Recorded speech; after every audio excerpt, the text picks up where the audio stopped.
Assalamualaikum warahmatullahi wabarakatuh. Pemirsa TV One, kembali bersama kami dalam indahnya Ramadan. Dan kita semua di sini setia menemani Anda bersantap sahur. Semoga puasa kita lebih baik dari hari yang kemarin. Para pemirsa semuanya, kita akan membahas mengenai satu sifat yang seharusnya tidak kita miliki dan kita harus buang jauh-jauh. Jauh sejauh-jauhnya dan nggak boleh balik lagi. Yaitu sifat hasad atau dengki. Nah ini nih ya yang kita mau sharing nih sama Mbak Novi, satu lagi Bapak Fahrudin ya. Kalau di masyarakat ya saya sengaja nih tarik penonton ke sini Mbak Novi untuk kita sharing di sini mengenai seperti kita misalnya bertetangga, wanita itu kan paling nggak bisa kalau ngelihat rumput tetangga lebih hijau ya. Pasti ntar wah gosip rasanya nggak suka gitu kalau ngeliat orang bahagia gitu. Bener nggak sih? Ada sesuatu yang geremet gitu ya. Kenapa ya? Kenapa dia bisa gitu? Kadang-kadang Betul gitu. seperti itu ya kalau di komunitas ibu-ibu gitu. Iya pasti kalau perempuan tuh kayak gitu. Kalau misalnya ngeliat sesuatu yang baru dari tetangga pasti kok dia udah begitu ya, kok aku belum sih, kok kita belum sih gitu. Kadang ada sesuatu yang ngegerempet gitu di hati perempuan-perempuan, biasanya sih seperti itu.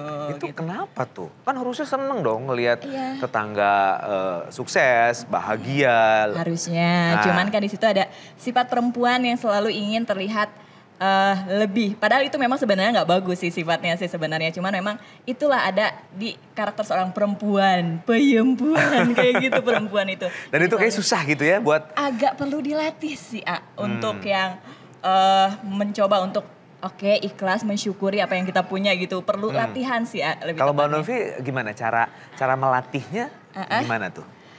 Melatihnya lebih ke kayak ya udah belajar untuk yang mungkin itu memang rezeki dari Allahnya segitu. Bersyukur dengan yang ada. Bersyukur dengan sekarang. apa yang dimiliki. Cuman kadang memang sebagai manusia dan sebagai seorang perempuan selalu ada di hati kecilnya itu pasti iya kok dia bisa ya.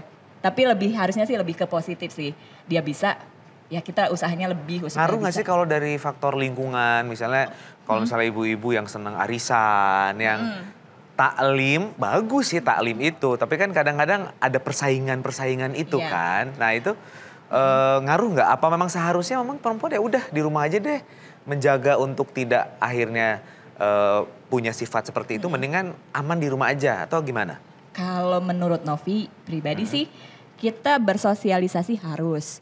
Cuman lebih ke niatnya aja kali ya yang dibenarin gitu. Kalau kita taklim berarti memang tujuannya taklim, kita nambah ilmu. Tapi kalau melihat dari sesuatu yang dimiliki oleh orang lain atau teman kita sendiri ya kita lebih ke ya sudahlah, mungkin memang itu rezekinya dari Allah gitu lah. Lebih memperbanyak ilmu syukurnya aja sih. Banyak istighfar mungkin ya. Astagfirullahaladzim. Giliran udah mau dengki gitu udah istighfar gitu.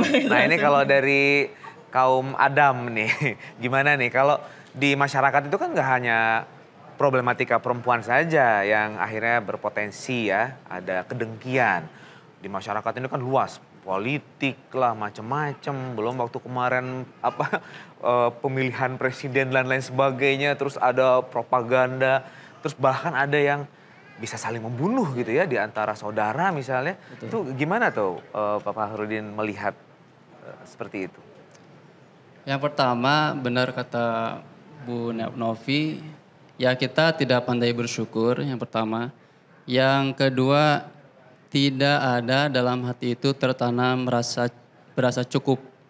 Jadi nggak ada di hati itu nggak ada merasa saya cukup apa adanya gitu. Terutama ketika kita melihat, terutama istri, suami pun begitu. Kalau dari suami, kalau ya kadang melihat tetangga punya mobil pengen punya mobil gitu. Tapi itu biasanya desakan dari istri gitu? Desakan dari istri juga. Dan bagi suami jadi motivasi untuk meningkatkan profit penghasilan. Itu jadi motivasi bukan hal yang negatif juga. Ada positifnya bagi suami untuk meningkatkan penghasilan sebenarnya. Tapi bisa jadi salah loh Pak. Kalau dia tidak bisa menghadapinya, akhirnya jadi mulai negatif-negatif, akhirnya jadi korupsi ya.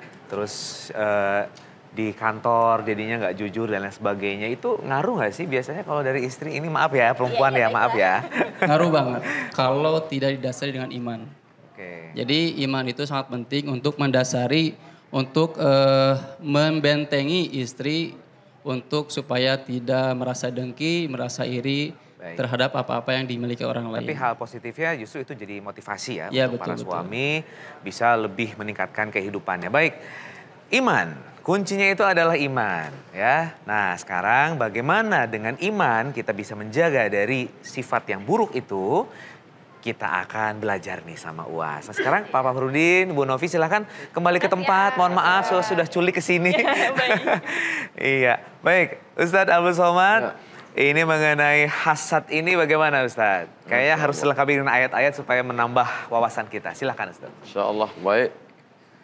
Ada banyak ayat bercerita tentang hasad, diantaranya doa yang selalu kita baca, Rabbana ighfir lana dzunubana wa li ikhwanina alladziina sabaquna bil iman. Ya Allah ampunkan dosa kami dan dosa saudara-saudara kami yang sudah mendahului kami dengan iman. Wala taj'al fi qulubina ghillan. Wala taj'al fi qulubina, jangan kau jadikan di hati kami ghillan. Ghillan menurut ahli tafsir arti ghillan hasadan, hasad. Sudah jadi bahasa Indonesia. Lalu kemudian surat Al-Hasyr ayat 10. Al-Hasyr 10. Lalu kemudian dalam hadis disebutkan iyyakum wal hasada. Iyyakum wal hasada. Jauhilah penyakit hasad. Fa innal hasada, sesungguhnya hasad itu yakulul hasanat. Hasad itu memakan semua hasanat, semua kebaikan-kebaikan. Tahajudmu, witirmu, tarawihmu, khatam Qur'anmu, hasanat habis dimakan oleh hasad. Kama sebagaimana ta'kulun narul hatab, sebagaimana api memakan kayu bakar. Sungguh perumpamaan yang amat sangat mendalam yang diajarkan Nabi SAW. Bagaimana sulitnya mencari kayu kering di gurun pasir yang panas tandus. Sedangkan mau menanam pohon korma aja mesti ada keran air di bawah. Tiba-tiba begitu dapat kayu kering dikumpulkan, bertumpuk, bertimbun. Tiba-tiba disulut api dalam 15 menit berubah menjadi arang. Arang ditiup angin menjadi debu. Debu berterbangan habis tak bermakna. Begitulah amal orang yang hasad. Hasad itu apa? Hasad ada dua bagian. Namanya hasad. Hasad dibagi dua. Satu, kata Imam Al-Ghazali dalam kitab Ihya Ulumuddin, karahatun ni'mah alal mun'ami alaih. Karahatu benci alal mun'ami alaih, tidak senang melihat orang lain dapat nikmat. Itu tadi yang disebutkan saudara kita. Tak senang melihat orang lain dapat nikmat. Dia ada mobil baru, kumat darah tingginya. Melihat orang punya rumah baru, naik pitamnya. Karahatun ni'mah alal mun'ami alaih. Kalau ada orang punya sifat ini, dia sudah ada 50%. Tidak senang melihat orang lain dapat nikmat. Lalu bagaimana dia menjadi komplit, menjadi 100%, ditambah 50% lagi. Wa hubbu zawaliha. Hubbu ingin, zawal hilang. Ingin nikmat orang itu hilang. Dari hasad muncul hasud. Loh, si anu mobilnya bagus. Iya, dia kan punya tuyul. Hasud gara-gara. Oleh sebab itu kita diajarkan. Ada 11 ayat yang dibaca, terganggu setan, sihir. Qul a'udzu birabbil falaq, min syarri ma khalaq, wa min syarri ghasiqin idza waqab, wa min syarri hasidin idza hasad. Ya Allah, jauhkan kami dari kejahatan orang yang hasad, dengki ketika datang penyakit hasadnya. Ada orang mengatakan orang hasad itu akhlaknya tidak baik. Orang dengki itu akhlaknya tidak baik. Sebenarnya orang yang hasad itu bukan cerita masalah akhlak, tapi masalah akidah. Orang yang hasad akidahnya rusak. Karena dia tidak ridha melihat nikmat orang lain. Sebenarnya ketika kita tidak senang melihat orang lain dapat nikmat, yang kita tidak senang itu adalah si sang pemberi nikmat, yaitu Allah Subhanahu wa ta'ala. Maka luruskan niat, betulkan keyakinan, ridha dengan pemberian Allah. Iqna' bima qasamallahu laka takun aghnan nas. Merasa cukuplah engkau dengan pemberian Allah, maka engkau orang yang amat sangat paling berkecukupan. Mudah-mudahan kita termasuk yang dibersihkan dari penyakit hasad, insyaallah. Ya Allah Ustadz, astagfirullahaladzim. Ternyata ya, hasad itu bisa memakan seluruh kebaikan kita. Na'udzubillahi min dzalik. Jangan sampai pemirsa ngeri. Kita harus menjauhi sifat tersebut dan nanti kita akan lanjutkan ya pembelajaran kita mengenai menjauhi sifat dengki atau hasad ini bersama Ustadz Abdul Somad dan Ustadz Dasaat Latif. Sesaat lagi tetap di Indahnya Ramadan. Makanya kata Nabi, la hasada illa fisnataini. Tidak boleh hasad kecuali pada dua. Yang dua ini kita boleh hasad. Tapi ulama mengatakan sebenarnya bukan hasad tapi ghibtah, motivasi. Yang pertama, rajulun atahallahul qur'ana. Ada seseorang yang diberi Allah ilmu Al-Quran, hafal Quran, ngerti Quran, siang dan malam mengajarkan Quran. Kita boleh hasad dengan dia. Tapi hasad dalam tanda kutip, hasad positif. Artinya, aku mesti seperti dia.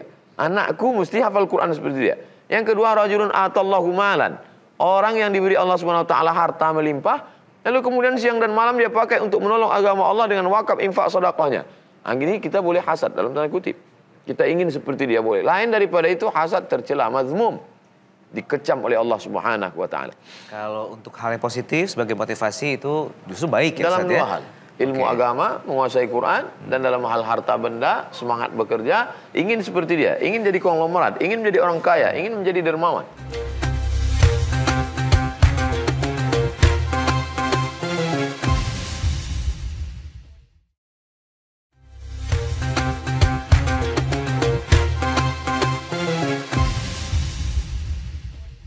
Alhamdulillah pemirsa, kembali lagi kita di program Indahnya Ramadan.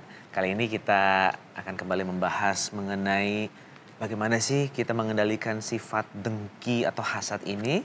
Langsung saja kita akan ikuti uraiannya. Silakan Ustadz Abdul Somad untuk melanjutkan tadi materi yang disampaikan. Kita selesai berwudu, wajah sudah bersih, tangan sudah suci, kepala sudah diusap sampai telinga dan kaki. Dan kita diajarkan berdoa, Allahumma ja'alni minat tawwabin, jadikan aku orang yang kembali ke jalan Engkau ya Allah. Wa ja'alni minal mutatahhirin, jadikan aku orang yang mensucikan hati. Maka kita pahami bahwa hasad ini adalah penyakit. Karena banyak juga orang yang memelihara hasad karena dia anggap ini menjadi motivasi. Saya mesti dengki sama orang karena kalau tidak saya down. Nah ini kita pahami dengan baik bahwa hasad adalah penyakit. Setelah kita tahu dia penyakit, yang kedua bagaimana kita mendeteksi bahwa kita sudah terkena penyakit itu. Sementara dia bukan penyakit yang zahir, yang kelihatan. Tidak bisa, belum ada detektor hasad sampai hari ini. Oleh sebab itu dari mana kita tahu kita kena penyakit hasad? Dengan mengukurnya ketika ada rasa tidak senang. Makanya kata Nabi, la hasada illa fisnataini. Tidak boleh hasad kecuali pada dua. Yang dua ini kita boleh hasad. Tapi ulama mengatakan sebenarnya bukan hasad tapi ghibtah, motivasi. Yang pertama, rajulun atahallahul qur'ana. Ada seseorang yang diberi Allah ilmu Al-Quran, hafal Quran, ngerti Quran, siang dan malam mengajarkan Quran. Kita boleh hasad dengan dia. Tapi hasad dalam tanda kutip, hasad positif. Artinya, aku mesti seperti dia. Anakku mesti hafal Quran seperti dia. Yang kedua, rajulun atallahu malan. Orang yang diberi Allah SWT harta melimpah, lalu kemudian siang dan malam dia pakai untuk menolong agama Allah dengan wakaf infak sedekahnya. Nah, gini kita boleh hasad dalam tanda kutip. Kita ingin seperti dia boleh. Lain daripada itu hasad tercela, mazmum. Dikecam oleh Allah Subhanahu wa taala. Kalau untuk hal yang positif sebagai motivasi itu justru baik ya dalam Ustadz dua ya. hal. Ilmu agama, menguasai Quran, dan dalam hal harta benda, semangat bekerja, ingin seperti dia, ingin jadi konglomerat, ingin menjadi orang kaya, ingin menjadi dermawan. Kita tahu Ustadz bahwa manusia itu adalah tempatnya berkeluh kesah. Dia selalu berkeluh kesah. Gelisah. Nah, kegelisahan-kegelisahan itu kalau tidak bisa dia memanage-nya dengan baik, akhirnya menjadi belok, menjadi sesuatu yang negatif. Nah, itu bagaimana caranya supaya akhirnya menjadi sesuatu yang terus positif yang ada dalam hati kita, Ustaz? Innal insana khuliqa halu'a. Manusia ini diciptakan berkeluh kesah. Idza massahul khairu manu'a. Kalau dia dapat harta, dapat kebaikan, pelit, bakhil, kikir. Wa idza massahu syarru jazu'a. Tapi kalau dia diberikan kesulitan, kepayahan, kemiskinan, risau, gelisah, caci maki, sumpah serapah. Oleh sebab itu puasa ini adalah bulan pendidikan.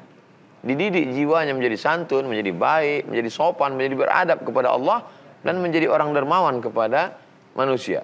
Oleh sebab itu maka dengan berpuasa orang sedang mengikis sifat tamak yang ada dalam hatinya. Makanya di antara yang paling mengerikan dalam hadis adalah al-faqrul hadir. Fakir, dia kaya tapi mentalnya mental fakir. Terus merasa fakir. Fakir artinya kurang. Kurang. Kita sekarang berhadapan dengan orang-orang kaya tapi bermental fakir. Sehingga ketika petugas ambil zakat meminta, mana zakat kamu?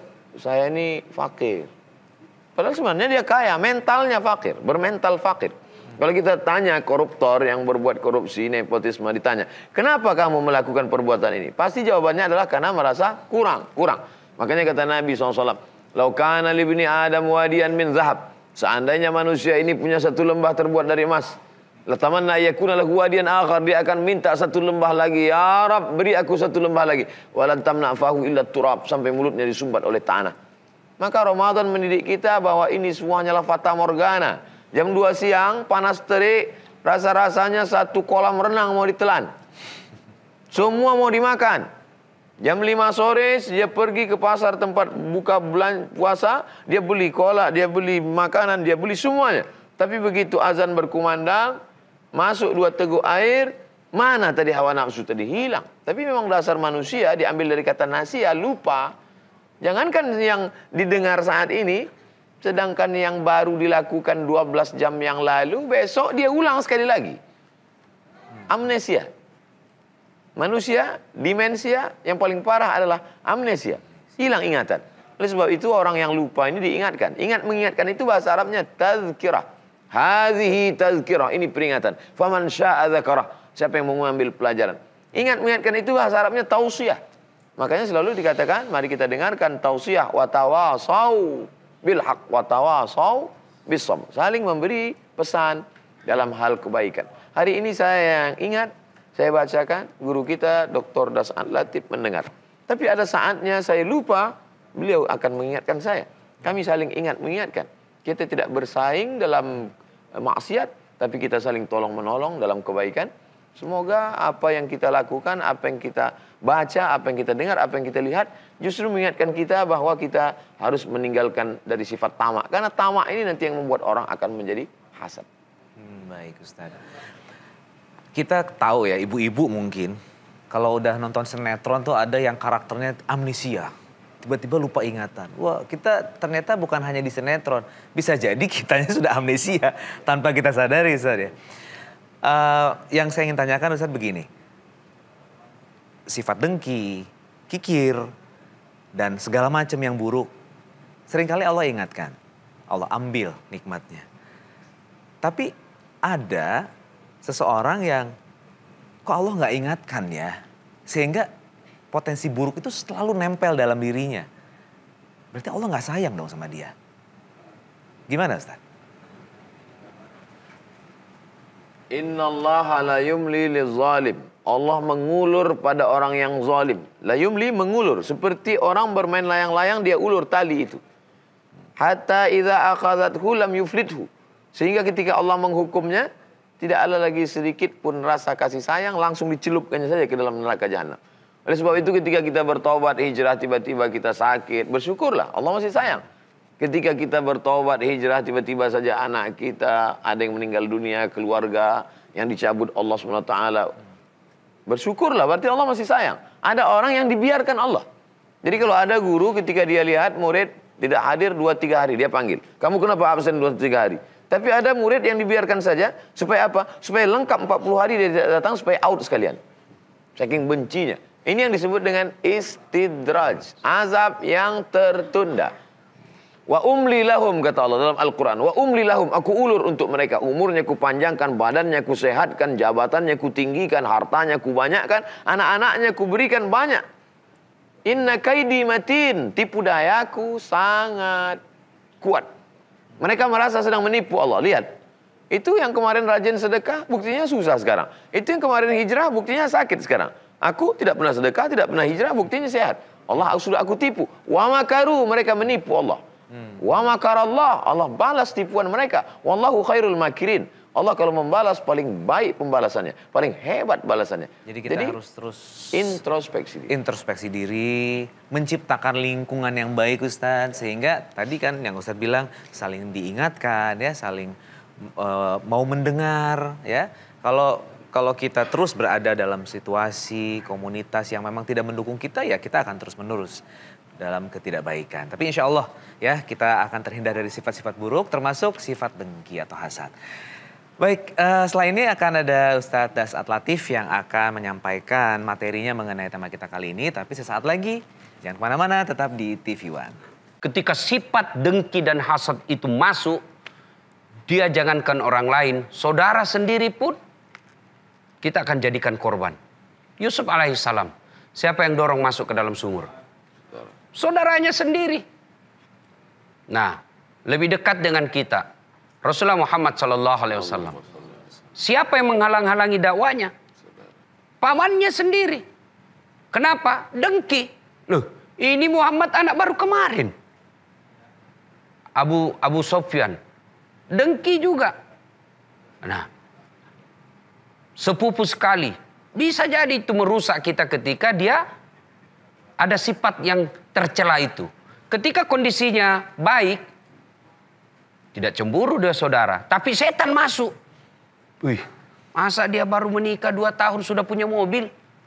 Kamu sudah 11 tahun tidak punya mobil, rumah pun tidak punya. Itu luar biasa. Setan membisiknya.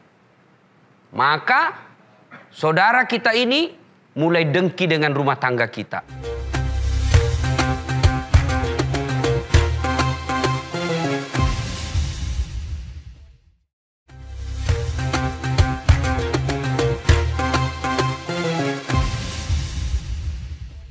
Indahnya Ramadan kembali bersama Anda semuanya. Semoga Ramadan kita indah ya, sampai dengan kita menyelesaikan tugas kita untuk terus beribadah dengan baik di bulan suci Ramadan ini.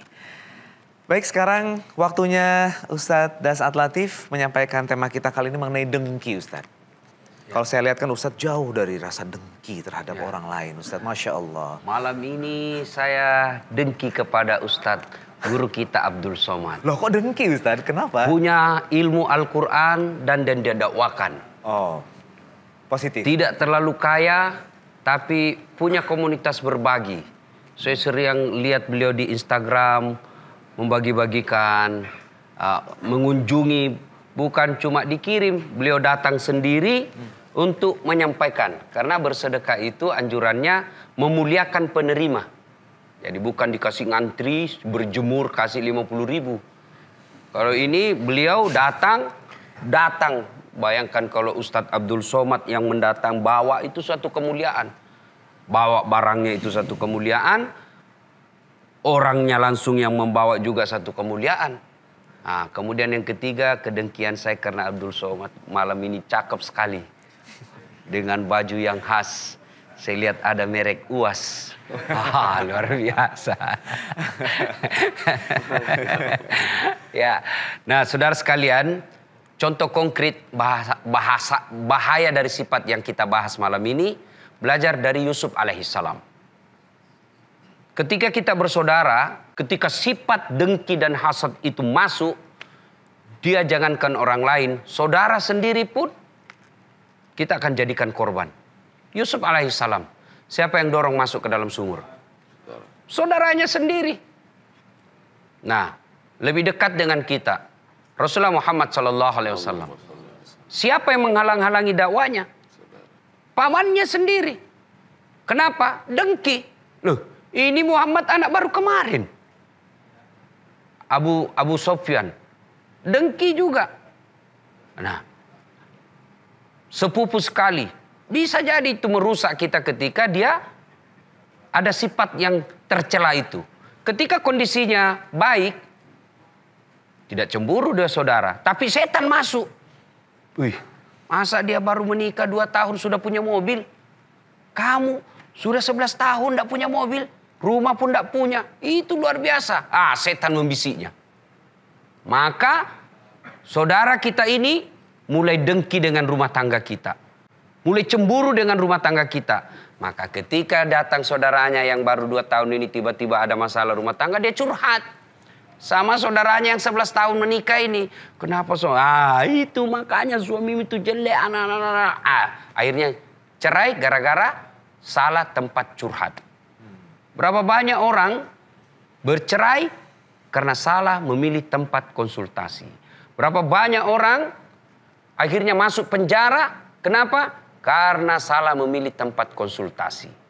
Dan orang yang ditempati konsultasi adalah orang yang dengki sama kita. Maka ini penyakitnya ibu-ibu paling sering. Ya, janganlah tinggalkan sifat ini. Dengan cara apa? Nah, cara memelihara hati tadi. Kata Nabi, kalau kau mau bahagia, rumusnya gampang. 1, urusan dunia, lihat ke bawah. Urusan akhirat, lihat ke atas. Yang kita contohkan tadi, masa Ustadz Abdul Somad bukan hartawan, bukan kayanya banyak, bukan tidak punya tambang batu bara, kok mampu menyantuni ratusan orang. Nah, ini melihat ke bawah namanya, urusan akhirat lihat ke bawah. Urusan dunia lihat ke bawah, urusan akhirat lihat ke atas. Masih muda beliau. Belum 45 tahun, tapi luar biasa amal kebaikannya. Saya harus lebih baik dari dia. Itu namanya urusan akhirat lihat ke atas. Maka itu akan membuat kita bahagia. Jangan malah dibalik. Urusan dunia lihat ke atas, urusan akhirat lihat ke bawah. Aplikasinya, prakteknya kehidupan sehari-hari, maka dia selalu melihat orang yang lebih tinggi dari dia, orang yang selalu lebih hebat dari dia. Maka sengsara perasaannya karena dia selalu mengkecilkan dirinya. Nah, ini kesalahan kita juga kadang-kala. Sampai dipelihara itu Ustaz ya. Ya, cara menghilangkannya dengan, kalau saya lebih banyak mengucapkan astagfirullahaladzim wa atubu ilaih. Bertobat kepada Allah, kemudian ya saya ingatlah itu lagunya Opik. Ya kan? Obat hati ada 5 perkaranya. 1 diantaranya adalah berteman dengan orang-orang soleh. Maka adik-adik sekalian setelah berhijrah, ya rajin-rajinlah dengar-dengar dakwah. Tapi ketika Anda berhijrah, setan makin hijrah juga. Ketika kalian belum hijrah, yang goda S1, jinnya S1, setannya S1. Setelah bertobat, doktor yang menghadapinya, S3. Dan pintu masuknya setan itu, kalau kita yang berhijrah, apa pintu masuknya setan? Sombong. Sehingga kita merasa kitalah yang paling hebat. Kitalah yang paling benar. Kadang-kala pemuda-pemuda hijrah ini ketika dia berbeda pendapat dengan orang lain, semuanya salah. Bayangkan ustadz-ustadz yang kiai-kiai kita yang sudah 50 tahun belajar agama, dia kafir-kafirkan, dia sesatkan hanya karena berbeda sudut pandang tentang sesuatu. Saya pun dimaki-maki di Facebook. Apa kau Ustadz Dasar? Bicara sunnah, kau tidak pelihara sunnah. Saya bilang, kenapa kau tuduh saya tidak pelihara sunnah? Buktinya kau tidak pelihara jenggot. Ya mau diapa kalau tidak mau tumbuh? Ini ada begini kan. Ada juga seperti itu. Nah, setan itu bisa masuk dengan sifat-sifat dengki. Maka cara mengobati sifat dengki ini, ala bizikrillahi tatmainnul qulub. Dengan mengingat Allah. Bagaimana cara mengingat Allah paling baik? Membaca ayat suci Al-Quran, mendengarkan dakwah. Saya selalu mengibaratkan hati ini ibarat handphone. Coba lihat handphone. Kalau dipakai terus kenapa? Adik-adik, kalau handphone dipakai terus kenapa? Lowbat. Kalau lowbat diapain? Cas. Kalau tidak dicas kenapa? Mati. Kalau mati masih bisa dipakai? Enggak. Meskipun handphonemu yang mahal harga 50 juta, pulsamu 30 juta di dalam, tapi tidak ada baterainya, mati. Begitu juga hati kita. Lihat cewek cantik dunia, lihat pekerjaannya orang bagus dunia, lihat rumah mewah dunia, lihat mobil mewah dunia. Lalu kapan akhiratnya? Dengar dakwah. Kapan dengar dakwahnya? Hari Jumat. Itu juga kalau tidak ngantuk. Kalau sudah ngantuk, sound system jelek, penceramah tua, pulang kita tidur. Pas dia bangun, aliran apa itu tadi? Tidak ada khotbahnya. Bukan aliran apa, kau yang tertidur bos. Nah, ngeri juga Ustadz ya. Ya, salah satu bisa mematikan hati kita ya. Ya, kalau hati sudah mati, seperti tadi, lebih hina dari binatang. Ya, Nauzubillah min dzalik. Nauzubillah min dzalik. Baik, terima kasih Ustadz. Kita akan memberikan kesempatan kepada para penonton di studio untuk bertanya, tapi sesaat lagi tetap di Indahnya Ramadan. Sifat ciri dosa besar itu dua. Yang pertama disebutkan hukumannya, yang kedua disebutkan ancamannya. Contoh, apakah zina itu dosa besar? Dosa besar, karena disebutkan hukumannya. Az-zaniyatu az-zani fajlidu kulla wahidin minhuma mi'ata jaldah, cambuk mereka 100 kali. Kemudian disebutkan ancamannya. Maka hasad dosa besar karena disebutkan ancamannya. Iyyakum wal hasada, janganlah kamu bersifat hasad. Fa innal hasada, karena sesungguhnya hasad ya'kulul hasanat, memakan amal-amal kebaikanmu kama ta'kulun narul hatab. Maka bahwa hasad dosa besar. Bagaimana cara supaya menghilangkan hasad? Pertama, sadari bahwa kita sudah kena penyakit hasad. Gula berbahaya. Tapi bagi orang yang tidak tahu bahwa dia sudah kena diabetes, dia terus minum teh, minum kopi pakai gula. Tapi setelah diperiksa baru dia takut. Maka kita mesti pahami, saya sudah kena penyakit hasad. Dari mana kita tahu kita kena penyakit hasad? Ada rasa tidak senang melihat orang lain dapat nikmat.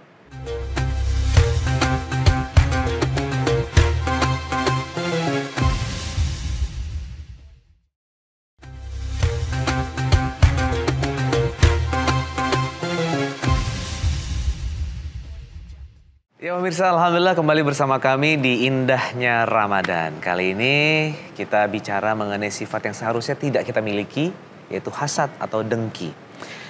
Mungkin kita seringkali merasa, oh biasa, itu manusiawi sebagai sifat manusia. Tapi mungkin jadinya terlalu manja, jadi akhirnya kita tidak berusaha untuk meng-counter itu, sehingga kita tidak belajar untuk bagaimana bisa mengikis sifat itu dan menghindarinya. Tapi insya Allah, mudah-mudahan dengan penyampaian dari Ustadz Abdul Somad, begitupun dari Ustadz Dasat Latif, membuat kita menjadi kuat, ya. Dan sekarang kita akan kasih kesempatan kepada para penonton di studio untuk bertanya. Siapa yang mau bertanya terlebih dahulu? Oh ya, silakan. Assalamualaikum warahmatullahi wabarakatuh. Waalaikumsalam warahmatullahi wabarakatuh. Nama saya Suherman dari Bogor. Tadi kan pembahasannya mengenai dengki dan hasad. Apakah dengki dan hasad ini termasuk dosa besar? Terus bagaimana cara menghilangkan rasa ini? Apakah perlu meminta maaf kepada orang yang tadi kita tidak suka itu? Terima kasih. Assalamualaikum warahmatullahi wabarakatuh. Waduh, pertanyaannya borongan nih ya. Apakah termasuk dosa besar? Ya, salah satunya itu. Kemudian yang berikutnya, kita tampung dulu ya Mas ya. Silakan Mbak. Namanya? Assalamualaikum warahmatullahi wabarakatuh. Waalaikumsalam. Saya Lina dari Cibubur. Bagaimana cara bermuamalah atau berhubungan dengan orang yang menyukai kebaikan diri sendiri dan membenci kebaikan orang lain? Terima kasih. Oke, baik. Terima kasih pertanyaannya. Silakan dijawab oleh Ustadz Abdul Somad dulu deh. Silakan. Yang pertama tadi Ustadz, apakah termasuk dosa besar? Sifat ciri dosa besar itu dua. Yang pertama disebutkan hukumannya, yang kedua disebutkan ancamannya. Contoh, apakah zina itu dosa besar? Dosa besar, karena disebutkan hukumannya. Az-zaniyatu az-zani fajlidu kulla wahidin minhuma mi'ata jaldah, cambuk mereka 100 kali. Kemudian disebutkan ancamannya. Maka hasad dosa besar karena disebutkan ancamannya. Iyyakum wal hasada, janganlah kamu bersifat hasad. Fa innal hasada, karena sesungguhnya hasad ya'kulul hasanat, memakan amal-amal kebaikanmu kama ta'kulun narul hatab. Maka bahwa hasad dosa besar. Bagaimana cara supaya menghilangkan hasad? Pertama, sadari bahwa kita sudah kena penyakit hasad. Gula berbahaya. Tapi bagi orang yang tidak tahu bahwa dia sudah kena diabetes, dia terus minum teh, minum kopi pakai gula. Tapi setelah diperiksa baru dia takut. Maka kita mesti pahami, saya sudah kena penyakit hasad. Dari mana kita tahu kita kena penyakit hasad? Ada rasa tidak senang melihat orang lain dapat nikmat. Yang kedua, kita ucapkan selamat pada dia ketika dia dapat nikmat. Makanya ketika dia mendapat nikmat jodoh, menikah dia, kita datang, kita doakan. Barakallahu lakum wa baraka alaikum wa jama'a bainakum fi khair. Dia kemudian punya anak, kita datang, kita doakan. Barakallahu laka fil mawhub wa syakartal wahib wa ruzikta birrahu wa balagha asyuddahu. Lalu kemudian dia undang kita dalam acara selamatan, rumahnya bagus. Kita datang, kita ucapkan barakallahu laka fi malika. Semoga Allah memberikan berkah pada hartamu. Yang ketiga, kita doakan dia an zahril ghaib. Ketika tidak berhadapan dengan dia. Kita bangun tengah malam, kita tahajud, kita berdoa, ya Allah ini ada temanku, ada sahabatku, ada tetanggaku, ada jiranku, ada kawan sekantorku. Murahkan rezekinya, panjangkan umurnya, jadikan keluarganya baik-baik. Jadikan anaknya penghafal Quran. Jadikan hartanya itu berkah. Kalau dia pejabat, jadikan jabatannya itu menjadi penolong dia untuk amal soleh, menolong agama. Maka dengan itu, dan sering-sering menyambung silaturahim. Ma'amin muslimah ini dua orang yang bertemu. Wa tasafahani berjabat tangan illa ghufira lahuma malam yatafarraqa. Banyak-banyaklah kamu bermusafahah, bersalaman, karena itu akan mengikis penyakit-penyakit hati. Kemudian memberi hadiah kalau bertemu. Tahadu tahabu. Kamu bertemu, beri hadiah, maka kamu insya Allah akan berkasih sayang. Hal adullukum ala amalin, maukah kamu aku tunjukkan suatu amal?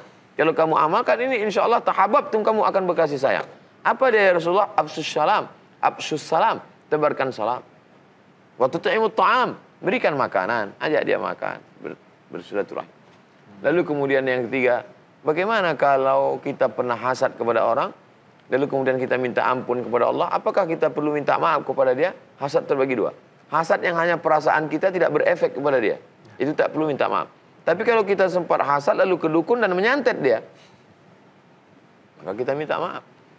Nanti kalau saya minta maaf dia menjadi marah. Masalah dia marah, masalah kita datang ke rumah dia respon lain, itu urusan dia dengan Allah. Tapi yang penting kita sudah minta maaf. Mana dalilnya? Nabi naik ke atas mimbar hari Rabu. Nabi meninggal hari Senin. 5 hari sebelum meninggal, Kamis, Jumat, Sabtu, Ahad, Senin, Nabi naik ke atas mimbar. Man kuntu jalattu lahu zahran, siapa yang pundaknya pernah aku cambuk ketika aku mencambuk kuda, ujung cambuk pernah kena pundaknya. Hadza zahri falyastaqit minhu. Ini pundakku, silakan balas, kata Nabi.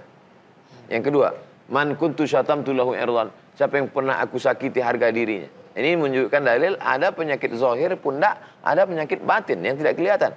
Siapa yang pernah aku sakiti batinnya, hadza irdi, ini harga diri Muhammad, silakan balas. Yang ketiga yang terkait dengan hutang piutang. Siapa yang pernah aku pinjam uangnya, tunjuk biar aku bayar. Datang seorang sahabat berkata, innalaka alayya thalatha darahim, kau punya hutang 3 dirham. Kebetulan di samping Nabi ada Fadl bin Abbas, saudara Abdullah bin Abbas, idfa ya Fadl, wahai Fadl, bayarkan. Itulah yang terkait dengan 3 poin tadi. Oke, baik. Semoga memuaskan jawabannya ya. Masya Allah Ustaz, terima kasih. Pertanyaan yang kedua dari Mbak Lina tadi, silahkan dijawab oleh Ustaz Dasad. Mengenai bagaimana caranya bermuamalah di dalam menjaga hati kita dari sifat dengki. Dalam bergaul, kalau pergaulan itu justru menjauhkan kita dari Allah, malah makin banyak maksiat kita lakukan, maka jangan bergaul dengan dia.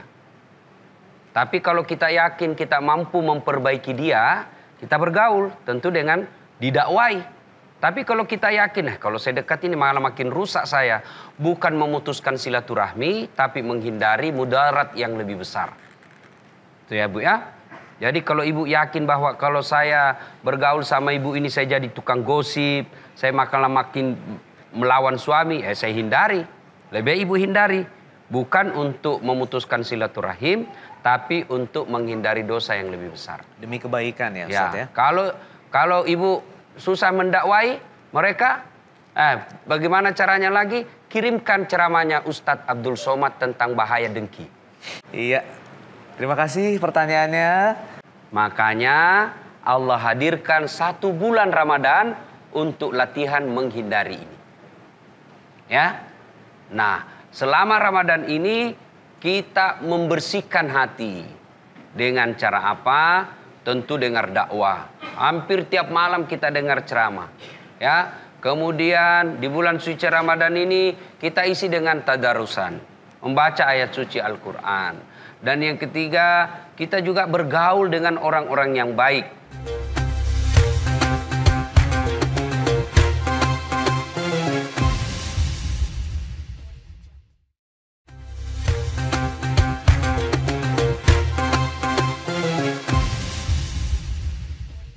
Dan sekarang kita sudah sampai di waktu Ustadz untuk menyampaikan kesimpulan ya Ustadz Dasad, silakan. Ya, terima kasih. Karena kita meyakini berdasarkan informasi Al-Quran dan hadis serta para guru-guru kita, sifat ini sangat tercela. Makanya Allah hadirkan 1 bulan Ramadan untuk latihan menghindari ini. Ya. Nah, selama Ramadan ini kita membersihkan hati. Dengan cara apa? Tentu dengar dakwah. Hampir tiap malam kita dengar ceramah. Ya. Kemudian di bulan suci Ramadan ini kita isi dengan tadarusan. Membaca ayat suci Al-Quran. Dan yang ketiga, kita juga bergaul dengan orang-orang yang baik. Nah, ini semua upaya untuk membersihkan hati. Tapi yang lebih penting adalah Allah yang membolak-balikkan hati manusia. Allah yang membersihkan ataupun memberikan hidayah kepada kita. Bukan ustadz, tapi Allah yang memberi hidayah. Oleh karena itu, Ramadan, bulan ini kita perbanyak sholat lail, bangun sholat tengah malam, meminta pertolongan kepada Allah agar hati kita terhindar dari sifat-sifat dengki tersebut, lalu digantinya dengan sifat-sifat yang mulia. Ya, mudah-mudahan Ramadan ini Allah kemudian betul-betul membersihkan dan membukakan pintu hidayah pada kita semua. Pun kalau kita pernah menyakiti tetangga karena sifat dengki itu, maka tidak ada pilihan lain kecuali kita harus datang memohon maaf kepadanya. Soal dia memaafkan atau tidak, serahkan segalanya kepada Allah Subhanahu wa taala. Kewajiban kita hanya minta maaf kepadanya, lalu biarlah Allah yang akan mengadilinya dia ketika dia tidak memaafkan. Saya kira itu. Wallahu a'lam bishawab. Terima kasih Ustadz atas kesimpulannya. Dengan demikian maka kita harus sudah akhiri pemirsa. Semoga di bulan suci Ramadan ini kita bisa memanfaatkannya dengan memperbanyak doa, memperbanyak ibadah. Sehingga kita bisa mengikis sifat-sifat buruk dalam diri kita. Salah satunya adalah sifat dengki atau hasad. Terima kasih atas kebersamaan Anda. Insya Allah kita bertemu kembali esok untuk menemani santap sahur Anda.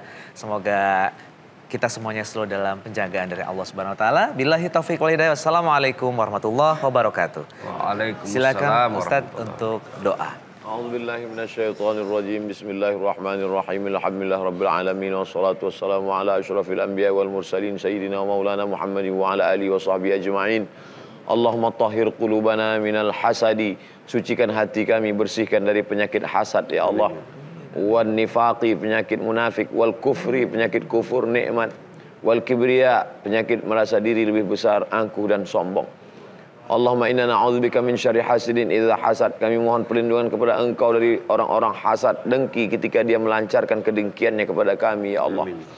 Allahumma ansurna 'alal qaumil hasidin. Tolong kami untuk menghadapi orang-orang yang hasad terhadap kami ya Allah.